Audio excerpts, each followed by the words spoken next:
Bonjour à tous, alors c'est exceptionnel, cette fois-ci je commence ma vidéo avec ma tronche. Voilà, désolé pour ceux qui pensent que c'est Halloween, c'est pas le cas. C'est juste que je me suis rendu compte que cette semaine, bien évidemment comme vous le savez, c'est bientôt Noël. Et mine de rien, ce lundi 23 et ce mardi 24, vous avez de fortes chances de vous retrouver à acheter ou d'aller dans des lieux où vous serez amené à acheter des choses pour Noël. Alors il s'agit de décoration, il s'agit de bouffe, il s'agit de cadeaux, il s'agit de tout un tas de choses, et j'ai déjà développé pas mal de vidéos, alors même si elles sont anciennes, elles restent valables, autour de la récupération d'emballages plastiques. J'ai fait des vidéos aussi autour de la récupération d'objets de Noël, mais il me semblait quand même nécessaire de revenir un petit peu là-dessus. Je vous mettrai les liens au-dessus de toute façon pour que vous voyez ces vidéos si ce n'est pas déjà fait. Reste que donc de toute façon il y a des choses à rappeler utiles là dès maintenant pour que vous puissiez profiter de ces occasions pour avoir des objets qui pourraient être utiles pour notre hobby. Alors vous verrez cette vidéo le lundi, j'espère que vous le verrez le matin. Si c'est pas le cas, vous verrez ça dans la journée et vous aurez encore l'occasion de faire des achats le mardi. Pourquoi? Parce que je ne cherche pas à faire un pouce à l'achat, c'est juste que Noël c'est mercredi, la veille de Noël c'est mardi, et donc souvent il y a des magasins, que ce soit Lidl, que ce soit Auchan, Carrefour, etc. Ils sont pas bêtes, même s'il y a le nouvel an, c'est pas la fête des enfants, le nouvel an c'est plutôt pour les adultes, donc il y a certaines choses que vous trouverez encore, mais pour d'autres c'est maintenant ou jamais. Mais surtout il y aura certainement des réductions, et des réductions de 30, 40, 50, 70%, c'est pas interdit. Donc le fait est qu'il y a peut-être des affaires à faire, donc gardez l'œil ouvert et gardez l'esprit ouvert surtout. Donc là vous voyez, j'ai un bonnet ridicule sur la tête. Il se trouve que j'ai essayé de trouver les bonnets que j'ai l'habitude de prendre lors des fêtes. Il s'agit de ceux-là. Voilà, donc un bonnet de Noël classique, mais qui normalement devrait s'allumer, qui devrait clignoter avec les petites étoiles rouges. Alors vous l'avez deviné bien évidemment, ce modèle électronique a des LED, un petit circuit, surtout des piles qui lui permettent de clignoter, et en plus de ça souvent en chenillard comme on dit.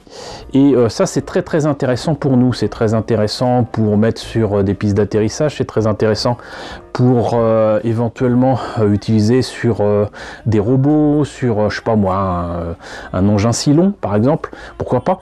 Mais c'est surtout intéressant parce qu'en fait une fois que vous enlevez le circuit du bonnet, vous avez un truc tout fait, qui a juste à installer ou trouver le moyen de l'installer, et surtout c'est pas cher, c'est à dire que d'habitude moi je le vois à Leclerc à peut-être 90 centimes, 1 euro. Voilà, donc ça c'est en ce moment, et uniquement en ce moment, même sans les réductions, 1 euro, ça vaut le coup. Donc ça c'est une première chose avec ce bonnet de Noël. Sinon, vous avez aussi pour les fêtes des choses qui concernent donc la décoration des tables. Ça, il s'agit d'un chemin de table. Alors j'en ai en noir, j'en ai en argent. J'ai acheté ça à Action et je trouve ça pas mal du tout pour les expositions. Alors ça vous concerne pas nécessairement, mais c'est des petites choses comme ça qu'on trouve qu'au moment des fêtes. Alors ça peut éventuellement apparaître pour décorer par exemple des cérémonies, des mariages, tout ce qu'on veut, mais ça coûte pas bien cher non plus à Action, c'est peut-être 1 euro pas plus, mais ça vous sera toujours utile. Bon, ça c'est pour les expos. Sinon, je sais pas si je vais vous trouver ça facilement, j'ai fait un petit choix comme ça. Là vous avez par exemple une guirlande qui est composée de petites stalactites de plastique, mais qui correspondent donc à des stalactites de glace. Et vous en avez des petites ici, des grandes en dessous.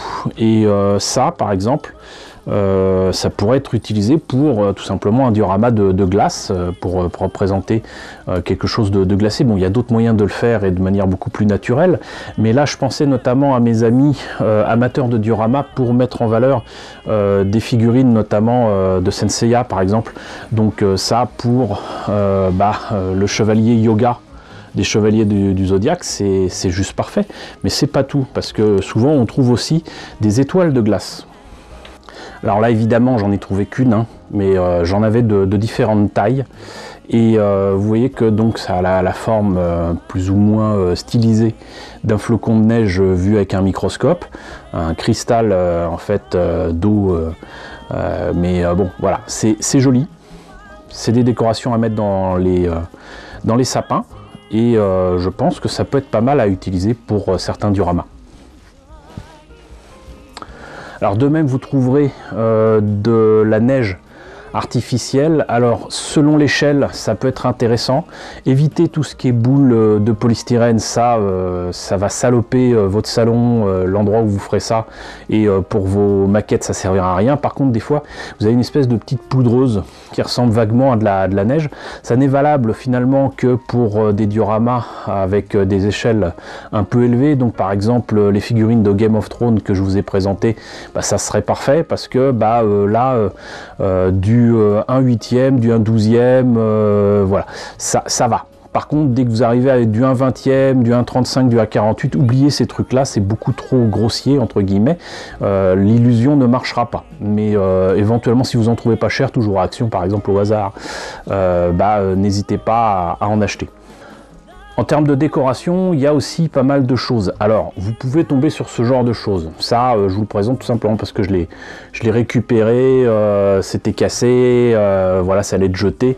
Ça avait été déposé à la ressourcerie de mon village. Mais même ça, éventuellement, ça peut servir pour certains projets de diorama rapides et bien faits. Il y a pas mal de choses qui existent pour les décorations de Noël. Tout n'est pas valable, mais on ne sait jamais, vous pouvez avoir un coup de cœur. Et donc là, je parlais tout à l'heure de réduction, de promo. S'il y a des promos, profitez-en. Souvent, en plus, c'est accompagné, c'est pour ça que je l'ai pris, d'un système d'éclairage assez rudimentaire et apparemment même de son. Là, il n'y a pas de circuit de son. Il y a uniquement cette lumière qui est en plus avec une vieille ampoule à incandescence. Mais ça peut toujours être utile, ça peut toujours servir. Donc, vous avez des décorations de Noël comme ça, déjà toutes faites. Vous avez des lampadaires, je vous en ai déjà présenté souvent. Vous avez des choses comme des terrains, des collines enneigées, des choses comme ça en thermoformé. Là, ça reste beaucoup trop cher. J'en ai vu à Jiffy qui était beaucoup trop cher, à Foire Fouille, j'en parle même pas. Mais ça peut être intéressant si vous avez des prix. Donc, il peut y avoir des prix aussi chez Jiffy et Foire Fouille si vous avez la carte. Si vous l'avez la carte, profitez-en. Donc si encore une fois c'est en promo et pas cher, profitez-en. Pourquoi pas, je vous ai présenté là aussi une vidéo, vous avez le lien là, concernant donc du matériel thermoformé ou moulé en plastique qui permet de faire des terrains, des collines, des rochers, des ruines, des épaves. Profitez-en, pourquoi pas. Donc ça peut être aussi une autre piste. Parmi les décorations de Noël que vous avez, il y a quand même souvent des petits trucs rigolos comme ça, mais surtout, là j'ai pensé aux cloches. Et il peut y avoir des cloches qui peuvent ressembler quand même vachement à des tuyères de fusée. Même là, ça pourrait être utilisé sur une fusée ou une maquette de vaisseau spatial. Donc pensez-y, ça peut être sympa d'avoir ce genre de choses, mais encore une fois, à petit prix. Si vous avez ça à 1, 5, 10 euros, oubliez. Maintenant, si c'est quelques centimes, pourquoi pas. Ce que vous trouvez le plus facilement, outre les guirlandes de Noël, c'est les boules de Noël. Et ces boules qu'on met dans les sapins, il peut y en avoir de différentes tailles, de différentes qualités. Moi, à mon époque, c'était plutôt en verre, donc c'était pas facile à utiliser. Je vous en ai présenté il n'y a pas très longtemps avec le dernier bon plan qui avait même cassé dans mon caddie, parce que je pensais que c'était en plastique. Mais si vous les trouvez en plastique, parce que maintenant c'est en plastique la plupart du temps, bon, vous avez des tailles tout à fait classiques comme celle-ci. Là, par contre, ce qui m'intéressait, c'était le fait que ce soit mat d'un côté, brillant de l'autre. Et c'est ce qui fera toute la différence d'une part, mais surtout, donc ça permet éventuellement de faire des projets en rapport avec des choses sphériques, des boules, hein. Et typiquement, moi j'en prends souvent parce que j'ai le secret espoir de faire des choses comme par exemple le Cyberlab. Même s'il n'y a que 2 boules, il faut avoir quand même les boules qui sont en bonne proportion pour la boule à l'avant et la boule à l'arrière. Et puis c'est pas le seul projet, il peut y avoir des fusées, on parlait de fusées tout à l'heure, qui peuvent être fournies mis avec des réacteurs, mais surtout des réservoirs qui sont en fait des choses sphériques. Ça peut être dans des décors justement avec des réservoirs dans, je sais pas moi, dans une usine ou quoi. Donc en fait il y a plein d'utilités, mais surtout vous avez plein de formes différentes, et surtout plein de tailles différentes. Et pour les formes différentes, alors déjà pour les utilités différentes, là par exemple, vous avez une boule de Noël avec un truc supposé être décoratif à l'intérieur, mais surtout une boule de Noël qui cette fois-ci, bon, outre qu'elle n'est pas de la même taille, elle est transparente. Et moi par exemple, à un moment, j'ai pris de toutes petites boules de Noël de décoration qui étaient parfaites pour faire les collectifs bussardes à l'avant des moteurs Warp, des vaisseaux de Starfleet, de Star Trek. Alors ça peut sembler idiot, mais si vous les trouvez en transparent, vous pouvez les teindre à la couleur que vous voulez. Si vous les trouvez déjà en rouge, c'est parfait. Si c'est couleur ambrée, c'est pas mal non plus. En tout cas, ça peut avoir des tas d'utilités. Là, je vous cite Star Trek, ça peut être pour plein de choses différentes. Donc la taille, la couleur, la texture, et surtout le fait que ça puisse être transparent, ça peut être pas mal. N'oubliez pas non plus qu'en plus vous avez des boules de décoration qui sont souvent vendues, j'en ai vu souvent à Foire Fouille, et étonnamment même chez eux c'est pas cher, qui sont donc des demi-sphères, voire des demi-lentilles, qui peuvent être utiles à plein de projets. Donc pensez à prendre ce genre de choses, parce que c'est des objets de saison en fait. Alors je vous parlais de différentes tailles, vous voyez que là c'est quand même pas tout petit. J'en profite pour vous dire que il m'est arrivé très souvent, non pas d'acheter des décorations de Noël, même si ça a été le cas, mais de trouver des décorations de Noël. Alors même cassées, même fendues, ça peut être utilisé, puisque de toute façon vous allez les modifier, vous allez les coller, vous allez peindre dessus, vous allez rajouter des éléments dessus, donc même si c'est cassé, c'est pas grave, au contraire, vous allez donner une seconde vie à un objet qui allait être jeté. Donc n'hésitez pas à récupérer ce que vous pourrez trouver dehors. Et ce que je voulais dire, c'est simplement que depuis des années, en fait, j'ai constaté que certaines personnes, je ne sais pas pourquoi, plutôt que de nettoyer, plutôt que de ranger même des guirlandes électriques, tout à fait fonctionnelles, souvent ils s'amusent à les jeter directement dans la rue.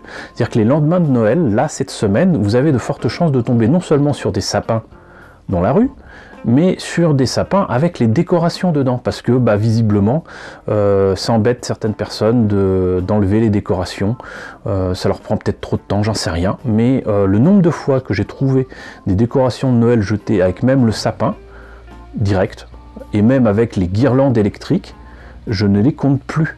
Donc même les lendemains de fête, ouvrez l'œil, je vous dis pas de sortir exprès dans la rue pour ça, mais ouvrez l'œil pour découvrir s'il n'y a pas des choses éventuellement à récupérer. Voilà, donc pensez-y. Donc ça c'est important. Mais sinon, pour les formes différentes, alors là, sincèrement, je ne vois pas trop ce que je pourrais faire avec, mais vous voyez que vous avez des boules de Noël qui ne sont pas des boules. Donc ça peut avoir une utilité, encore une fois, pour des décorations ou quoi. Là, ça ne m'inspire pas, mais peut-être que ça va vous inspirer, vous. Là, par exemple, aussi, ça c'est typique. Voilà, ça fait un peu berlingot. Mais il peut y avoir des utilités pour faire, je sais pas moi, une flore extraterrestre exubérante, on sait jamais. Là c'est une boule de Noël mais un peu striée, voilà. Et là pareil, ça peut être, je sais pas moi, là ça me fait penser à une montgolfière par exemple. Ça peut être encore une fois dans une fusée, ça peut être dans un décor, ça peut être tellement de choses. Et là, ça peut être, encore une fois, l'avant d'une fusée, ça peut être, moi par exemple, si ce n'est que c'est presque sphérique, si c'était un peu plus à plat, ça me rappellerait la White Star, le vaisseau de Babylone 5 que je vous ai présenté il y a très longtemps, c'est exactement ça, quoi. Donc, encore une fois, c'est du plastique, donc ça peut toujours être intéressant. Donc là on a fait le tour pour les décorations de Noël, mais il y a aussi ce que vous allez manger. Et alors il y a un truc qu'il faut savoir, c'est que là forcément si vous êtes en plus chez des gens dans votre famille ou quoi, vous n'allez pas vous amuser non plus à tout récupérer, mais sait-on jamais. Parmi les emballages plastiques les plus pratiques, il y a dans les surgelés les bûches glacées. Vous avez des formes de fous qui entourent souvent les bûches glacées, n'hésitez pas à les récupérer avant qu'elles ne soient abîmées. Ça c'est très important, vous avez des trucs striés, vous avez des trucs qui peuvent faire des hangars, qui peuvent faire des containers, ça c'est fabuleux, gardez-les, c'est vraiment super. Vous avez certainement la même chose pour les gâteaux, les tartes, tout ce que vous voulez, même le plastique transparent, si vous en avez pas trop, moi j'en ai des réserves pleines, donc je m'en fous, mais si vous avez besoin de ce genre de choses, prenez-en. C'est du plastique, ça peut être réutilisé, et surtout si c'est transparent, vous pouvez peut-être faire des essais de thermoformage pour des cockpits, des verrières, etc. Donc pensez-y, emballage plastique, mais parmi les emballages plastiques les plus courants, et qui là par contre sont un peu plus durs, c'est-à-dire que c'est pas mou, c'est pas thermoformé, il y a notamment les emballages plastiques de petites douceurs, de petites friandises Ferrero Rocher, et là je pense à ça. Voilà, j'ai même vu des gens qui exposaient ce genre de choses une fois nettoyées en convention avec des trucs exposés dedans. Ça peut éventuellement faire une vitrine, effectivement. Ça peut, pour moi en tout cas, faire, je sais pas moi, un champ de force. L'avant de vaisseau, c'est un peu gros, mais voilà. Par contre, ce qui me fait clairement penser à un vaisseau, et notamment à un vaisseau extraterrestre et peut-être un ovni, c'est ça. C'est juste dommage parce que c'est un peu mou. Mais vous voyez, même la base même de cet emballage, c'est du dur, ça a beau être transparent, ça peut servir de socle pour une maquette. Et même si c'est pas assez lourd, là vous pouvez imaginer de mettre quelque chose. Je vous ai exposé un projet de diorama Warhammer 40 000 que je vous montrerai l'évolution un de ces quatre. Mais voilà, ça c'est typiquement c'est le genre de choses, même si c'est moins noble que du bois, ça peut être utilisé. Donc ça c'est un truc vraiment le truc le plus classique et que vous trouvez en ce moment même, et typiquement pour pas se les garder sur les bras et parce que c'est de la bouffe et donc que ça va finir à la poubelle si c'est pas consommé rapidement, ils vont faire des promos dessus. C'est à dire que là en ce moment même, ce lundi, ce mardi, il y aura certainement des réductions 30%, 40%, 50%. Vous allez à Carrefour, à Auchan, n'importe où, ce genre de trucs souvent vous les trouvez en réduction. Alors des fois il faut en acheter deux pour avoir la réduction, mais ça arrive souvent, très très souvent. Donc pensez-y. Et parmi ces emballages que vous pouvez trouver, là encore une fois, je fais un peu de pub, mais tant pis. Mais vous avez aussi donc ce genre de truc, voilà. Ça peut être utile aussi pour ranger des outils, ça peut être utile pour mettre des pièces, si c'est une vraie boîte qui s'ouvre, qui se ferme, etc. Et je vous parle même pas de ces trucs-là, qui peuvent faire des réacteurs, qui peuvent faire des détails sur un vaisseau ou quoi.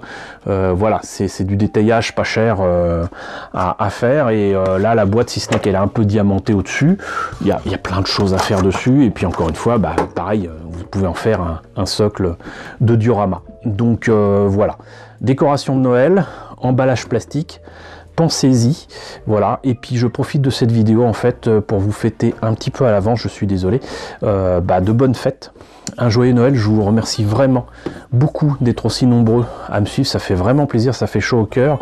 Je vous remercie vraiment tous, je le dis tout le temps, mais c'est vraiment sincère, de votre soutien. Voilà, donc si cette vidéo vous a plu, surtout vous n'hésitez pas à la liker, à la partager. Oui, j'avais oublié, n'oubliez pas de commenter si vous voulez, évidemment. N'hésitez pas à vous abonner si ce n'est pas déjà le cas. Donc coucou aux nouveaux abonnés qui nous ont rejoints ces derniers temps. Je crois qu'on approche des 2850, c'est quand même pas rien, donc bienvenue à vous.